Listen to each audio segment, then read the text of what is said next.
Mabuhay, this is Bob from Love Beyond the Sea. My channel is about marriage to a woman from the Philippines. I've been married since 2015. I make relationship videos about the things you probably don't hear as much when you're looking at this genre. You know, foreigners looking for Filipinas. I go into the nuts and bolts of the relationship.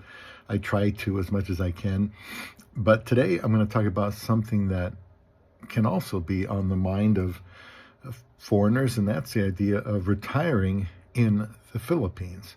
I think probably that crosses everybody's mind at least a little bit when they go and they marry someone from the Philippines. They bring them over to their country, which of course is a lot more expensive. Maybe they've already thought, maybe I'll marry her in the Philippines and just stay there.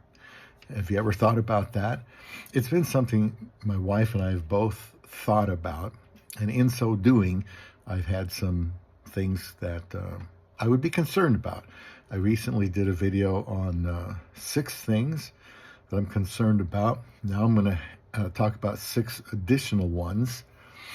And leave a comment here on Love Beyond the Sea. Please subscribe. And one would be my privacy.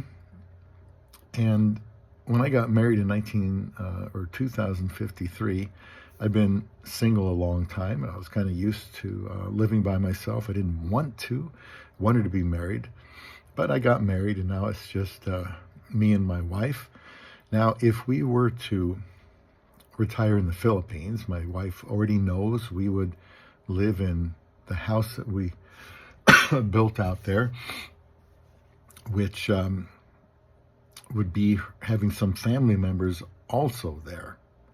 And hopefully they're quiet, but just having, 3 people over there would be a different experience for me as far as privacy goes. And since my wife would be there, there would probably be more get-togethers, family get-togethers, maybe even lunch, dinner. You might have 6 or 7 people there, maybe every day. And maybe that would be okay.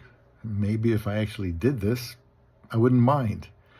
But one way or another, having my privacy to some degree is important to me. Also kind of going on along with privacy is being able to do what I want. I know there was a time there when I was trying to sleep, because I was used to going to bed earlier, and some of the family was there, used to staying up later, and the TV was on, and I couldn't find much of a way to make it quieter, so I had to tell my wife, please tell somebody to turn that TV down, because I'm trying to sleep. Of course, if I'm by myself or with my wife, that's not a problem. If other people are around, you don't quite have the same privacy and freedom that you would otherwise. So that's one thing out of the 12 that I've listed here that I would be concerned about. And then the other one is living with my Filipino wife's family, as I mentioned that before. And, you don't really know people, like I've said before, until you've lived with them. And maybe the experience would be different being over there full time than it is when you just go over there, every couple of years for a few weeks, and everybody is nice to you.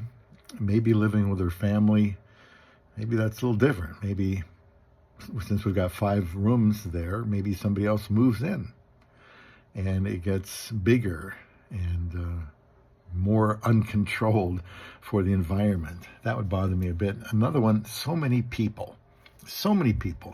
Where I live now, my whole state of Nebraska has about, they say 2.1 million. That's what I've always heard. And I've seen anywhere from 1.5 to 2 million just for Davao City, which is where we would live. I mean, it doesn't seem like that many people while we're there. Our house is in the provincial area, but nevertheless, That's how big the population is. And that would be something that we have to deal with. I don't know if I mentioned this, but I'll mention it here.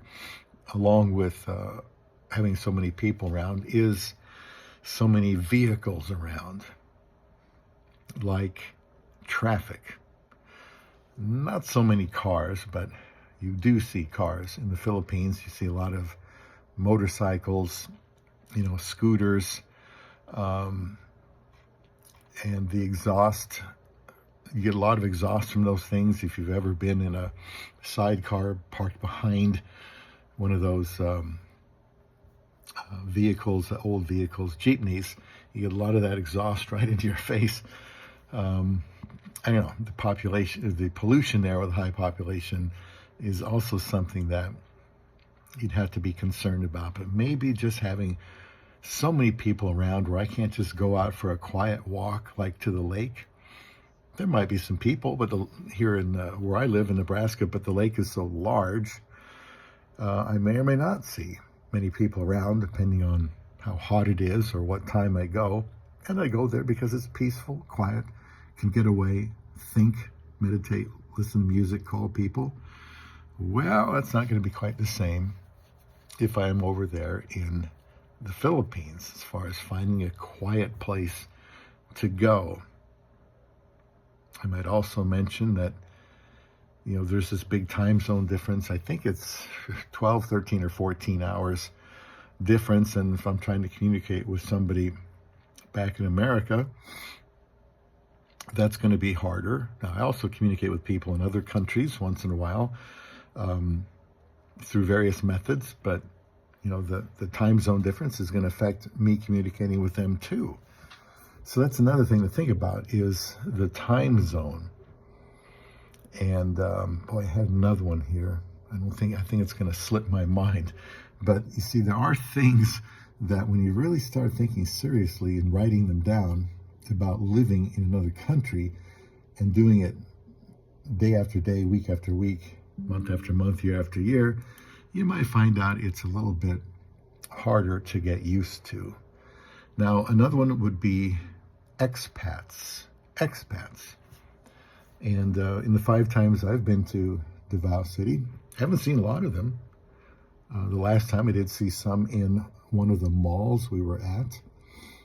I would say maybe 3 or 4. And that's probably the most I've seen at one time.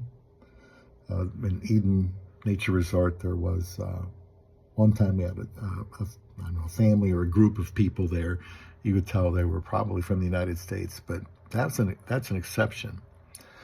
Would it bother me to not see any people from, let's say America over there?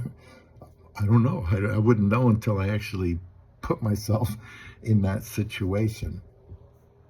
But, it could be a little bit different thing with if you don't see a lot of people from the United States around where I am from. Another thing, the slower pace, and maybe that's what I was trying to think of, because you had all these people there. I don't know that the traffic is slower, but just getting anything done is slower. One time we had to go downtown to some government building. We were trying to get a piece of paper or a document, and I just waited for hours, and the same thing could happen going to a doctor. You go to a doctor and you sit there, you go in, you don't really make appointments as far as I know. You just line up, sit down, and they go by the order that you came in and signed in, and that can take a long time. I've heard people say ordering things. We're getting things fixed takes a lot longer than they are accustomed to. And we foreigners can be very impatient at times. We can get test results back really quickly medically here, like anywhere from half an hour to a day or two, but it may take a lot longer over there. Another one before I run out of time is the danger. It's not really that dangerous in Davao, but there are some dangerous parts in the Philippines that you do have to watch out for. So please leave a comment. Let me know what your concerns might be if you are going to try to live and retire in the Philippines here on Love Beyond the Sea.